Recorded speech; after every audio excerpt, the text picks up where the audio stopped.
मोहसिन जी, ये इलाहाबाद यूनिवर्सिटी के एक प्रोफेसर साहब ऐसा पुण्य काम करते पकड़े गए। अभी तक मैं सुनता था कि जो अनपढ़ लोग हैं, उन्होंने दुनिया नहीं देखी, गलती से टिका लिया मस्जिद में, मौलाना लोग हैं, पढ़े लिखे नहीं हैं, इमाम लोग। ये तो देश दुनिया जानते हैं, प्रोफेसर हैं। ये 30 छुपा लिए, 16 विदेशी उसमें, युगांडा और इंडोनेशिया और तुर्की और सूडान, कहां कहां का आदमी। मतलब उत्तर प्रदेश को क्या बनाना चाहते हैं सब लोग मिलकर? देखिए, बहुत बार सभी लोगों ने इस प्रश्न को उठाया है और मुझे लगता है कि देश के कोने कोने में, चाहे नेगेटिव वे में, पॉजिटिव वे में, हर तरह से समझाया जा चुका है। देखिए, एक चीज साफ है, अभी जैसी बात आपने कान काटने वाला बताया, उसका एक दूसरा उदाहरण यह है कि अगर कोई सो रहा है उसको जगाया जा सकता है कि भाई आग लग गई है, बाहर निकल आओ। ठीक बात है। लेकिन अगर कोई जानबूझकर सोया, बन के सोया है, तो उसको आप कैसे जगाइएगा? वो तो जलना ही चाहता है। अच्छा ठीक है भाई, अगर आप जलकर मरना चाहते हैं तो अपने परिवार, आस पड़ोस के लोगों के लिए ही कम से कम आप कहीं एकांत में चले जाइए, लेकिन वो भी नहीं करना चाहते। और फिर जब उसके ऊपर कोई कहता है, कोई भी व्यक्ति कहता है, इवन मोहसिन रजा भी कहते हैं, तो हमको फिर वो अपने जातिगत चश्मे से देखने लगेंगे, क्योंकि मोहसिन रजा एक अलग मुसलमानों में दूसरी जाति से आते हैं, इसलिए उन्होंने ऐसा कहा होगा। अगर अमिताभ जी कह रहे हैं तो वो दूसरे समुदाय से आते हैं, इसलिए उन्होंने ऐसा इस भावना से कहा होगा। तो वहां वो भावना तलाशने लगते हैं। ये पढ़े लिखे लोग हैं, इनको कौन समझा पाएगा? ये बने हुए सोने के लिए, ये बनकर सो गए लोग हैं, इन्हें कोई नहीं जगा सकता। इनके लिए सिर्फ और सिर्फ कानून का डंडा, उसके सिवा कुछ नहीं हो सकता। अमिताभ भाई, इनको कोई नहीं समझा सकता। इनको समझाने के लिए वो हम कुछ भी कर ले, ये मानेंगे नहीं, क्योंकि इन्होंने जो चश्मा लगाया है वो ये उतारने को तैयार नहीं। नहीं, तो इलाज क्या है भाई? पूरे उत्तर प्रदेश के 22 करोड़ 23 करोड़ लोगों की जिंदगी, और बड़े फलक पर देखे मोहसिन जी तो पूरे देश के 130 करोड़ लोगों की जिंदगी तो कुछ सिरफिरों के हवाले नहीं कर सकते ना हम। मैंने कहा ना, मैं जो बात कही आपने शायद सुना नहीं। मैंने कहा कि इन पर सिर्फ और सिर्फ कानूनी तरीके से जो भी कार्रवाई बनती है तत्काल की जाए, और जो भी इनके समर्थन में खड़ा हो उसके साथ भी वही किया जाए। अगर आपको सुसाइड करना है तो आप ना करिए, ये हमारी कानूनी सलाह है। लेकिन अगर करना है तो कहीं जाकर ऐसी जगह करिए जहां न किसी को आपकी लाश उठाना पड़े और ना ही किसी पर उसकी चीटें पड़े। जाइए। एक सबसे बड़ी चिंता की बात यह है मंत्री जी कि हमारे बीच के लोग हैं जिनको हम लोग टेररिस्ट एक्टिविटीज में स्लीपर सेल बोलते हैं। ये स्लीपर सेल यहां भी हैं। ये इंडोनेशिया का आदमी अगर खतौली में छुपा मिल रहा है तो वो अपने छुपाने वाला साथ तो लाया नहीं, खतौली से झोले में रख के। वो तो हमारे ही लोग को है ना बीच के। खतौली हो, चाहे मुरादाबाद हो, चाहे मुजफ्फरनगर हो, चाहे जानसठ हो।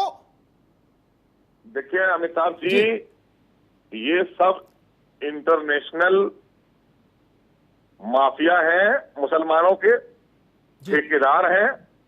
ये एक जमात है जो तमाम मुसलमानों पर अपना कब्जा जमाना चाहती है, पूरी दुनिया के मुसलमानों पर हुकूमत करना चाहती है। ये वो जमात के लोग हैं जो इनोसेंट, बिल्कुल अनपढ़ लोगों को अपने साथ ले जाकर, ये पढ़े लिखे लोग जिनको आपने बताया, ये क्यों ऐसा काम कर रहे हैं? आखिर कौन सा दीन बताना चाहते हैं? क्या कोई मोहम्मद साहब से कमी रह गई थी क्या बताने में, जो ये आज बताएंगे 1400 साल के बाद? हमें बता देना भाई, हम भी जानना चाहते हैं। लेकिन मोहम्मद साहब ने हमसे ये कहीं नहीं कहा कि जाओ मस्जिद में जाकर मर जाना, मस्जिद में जाकर तुम फट जाना। ये नहीं बताया उन्होंने। उन्होंने कहा कोई भूखा है उसे खाना खिला देना, उन्होंने कहा कोई प्यासा है उसे पानी पिला देना, कोई रो रहा है उसे हंसा देना। ये बताया उन्होंने, ये नहीं बताया कहीं जो ये करते घूम रहे हैं। हमारी समझ में नहीं आता कौन सा दीन बताना चाहते हैं भाई। मोहसिन रजा, हम इस बात से मुतमईन रहे कि जिन भी लोगों ने इनको पनाह दी और जो भी ये जमाती हैं, उत्पाती हैं, उत्तर प्रदेश सरकार कानून के दायरे के भीतर जो भी सख्त से सख्त सजा होगी वो इनके लिए मुकर्रर करेगी।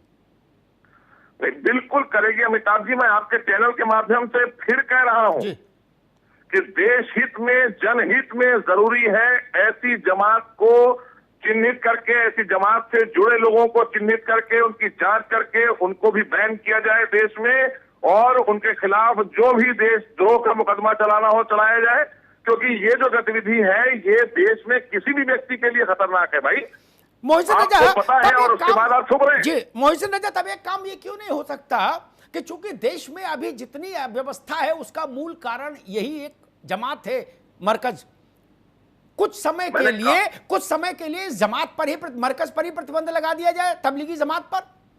नहीं, कुछ समय के लिए नहीं अमिताभ जी, कुछ समय के लिए नहीं, आजीवन लगाया जाए। क्यों भाई, सिमी के ऊपर लगाया गया प्रतिबंध, तो सिमी के ऊपर लगाया गया था ना। हम वो गलती नहीं करेंगे ना, हमारी सरकार और देश के हित में और देश के लोगों के हित में वो गलती नहीं करेगी। हम संस्था को तो बैन करेंगे, उससे जुड़े हुए उन विचारधारा के लोगों को चिन्हित करके बिहाइंड द बार करेंगे, उनके खिलाफ सख्त कार्रवाई करेंगे। हम खाली वो काम नहीं करेंगे कि फिर छोड़ दे और वो वायरस घूमता रहे दूसरों के जाकर दूसरों को डैमेज करे। ये वही तो हुआ ना। सच्चाई से क्यों भाग रहे हैं सब, और तो कोई बोलना नहीं चाहता। तो हम उम्मीद करें कि तबलीगी जमात को बैन करने की कार्रवाई शुरू की जाएगी शासन के स्तर पर। नहीं, बिल्कुल की जाएगी, क्योंकि अभी केंद्र सरकार से हमने मांग की थी। हम फिर आपके चैनल के माध्यम से धन्यवाद करेंगे केंद्र सरकार का कि उन्होंने ईडी के जरिए इनकी जो फंडिंग है उसके ऊपर जांच शुरू करा दी है, इसमें एफआईआर भी हो गई है, और आगे भी जैसे जैसे बढ़ेगी जांच, और जो लोग, क्योंकि मैंने आपको बताया इस जमात से जुड़े हुए लोगों के नाम बड़े गंभीर, आप सोचिए बड़े खतरनाक लोगों के नाम हैं इस जमात से जुड़े हुए, और वो लोग जब इससे निकले हैं तो आप समझ लीजिए कि कौन सी विचारधारा वहां पर बनाई जा रही है, कौन सी विचारधारा के लोग हैं, कैसे लोगों को तैयार किया जा रहा है। जी भाई आप देखिए, इनसे पूछिए कि हाफिज सईद आतंकी है कि नहीं है, कहेंगे नहीं साहब वो मौलाना है। हाफिज सईद एक आतंकी है कि नहीं है इंटरनेशनल, उसको मौलाना कहते हैं। तो ये बहुत अच्छी बात है क्या? नहीं, हाफिज सईद को मौलाना मानने वाला कोई संगठन हिंदुस्तान में खुलेआम कैसे काम कर सकता है? उसको बंद होना चाहिए। ये जमात, भाई ओसामा कौन था? ओसामा बिन लादेन भी तो तबलीगी जमात से ही निकला हुआ था। तबलीगी जमात से निकली हुई कितनी टेरर ऑर्गेनाइजेशन के लोग हैं। फिर इसका भाई पहली चीज तो अभी उस दिन मैं देख रहा था एक मामले में, हमारे एक जानने वाले हैं, उन्होंने मुझे एक ऑडियो भेजा, तो पता कर रहे थे, हमारी प्रशासन के लोगों ने पता किया कौन कौन लोग जमात में थे। भाई उनको पूछा जाए, उनको क्वारंटाइन किया जाए, उनकी सेहत अच्छी की जाए, उनका इलाज कराया जाए। फोन किया, उससे पूछा गया कहाँ हो? हम तो साहब दिल्ली में हैं। काहे के लिए दिल्ली गए थे? जमात में आए थे। अच्छा, क्या करते हो जमात में? कुछ नहीं साहब, जमात में आए थे, बताया जाता है, वही सुनने आए थे। क्या बताया जाता है? क्या तुम कितना पढ़े हो? उससे कहा 5वीं जमात तक हम पढ़े हैं। अब ये इस्लाम, कौन से इस्लाम का प्रचार करने गया है जो 5वीं जमात तक पढ़ा है? हमें बता दें जरा, कोई क्यों ले जाया गया उसको जमात में? और ऐसे ही बड़ी तादाद में ले जाए गए हैं उत्तर प्रदेश से। वही तो भुगत रहे हैं उत्तर प्रदेश में, हम लोग वही भुगत रहे हैं। गांव बंद, खेत बंद, खलियान बंद, शहर बंद, मोटर बंद, गाड़ी बंद, रेल बंद, आदमी पिंजड़े में बंद। अच्छा, एक चीज बताइए आप हमें एक बात आपके चैनल से मैं लोगों से पूछना चाहता हूँ। ठीक है, मुझे बहुत से लोग क्रिटिसाइज भी करेंगे, हमारे ही समाज के लोग क्रिटिसाइज करेंगे कि वो तो ऐसा है, वो तो वैसा है। ठीक, करिए, लेकिन आप ये बताइए कि इस वक्त हम ये नहीं कह रहे हैं जिस भी व्यक्ति को कोरोना हुआ है वो कौन है, किस तबलीग से आया है, और अगर वो आपकी किसी जमात से आता तो भी उसको कहा जाता।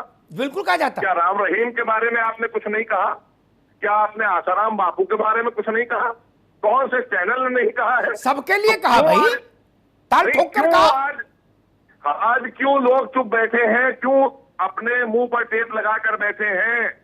ये इस्लाम नहीं है, ये दीन नहीं है, ये इंसानियत के खिलाफ बात है। तो अगर इंसानियत के खिलाफ कोई बात कर रहा है, चाहे कोई हो, चाहे मेरे घर का व्यक्ति क्यों ना हो, मोहसिन रजा का भाई क्यों ना हो, हम उसका विरोध करेंगे, खुलकर करेंगे। जी